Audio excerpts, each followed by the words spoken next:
সম্বন্ধে বিতর্কে লিপ্ত হয়েছিল, যেহেতু আল্লাহ তাকে রাজত্ব দিয়েছিলেন। এবং ইব্রাহিম আলাইহিসসালাম বললেন, আমার রব তিনি যিনি জীবন দান করেন এবং মৃত্যু ঘটান। সে বলল, আমিও তো জীবন দান করি এবং মৃত্যু ঘটাই।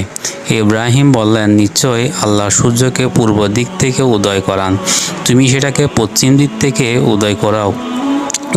তো তারপর সে কুফরি করেছিল, সে হতবুদ্ধি হয়ে গেল, আর আল্লাহর জালিম সম্প্রদায়কে হিদায়াত করে না। সূরা বাকারা আয়াত 258। নমরুদ রেগে গিয়ে ইব্রাহিম আলাইহিসসালামকে আগুনে নিক্ষেপ করল।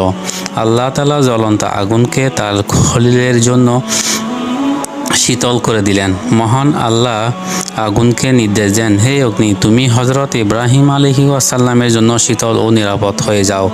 সূরা আম্বিয়া আয়াত নম্বর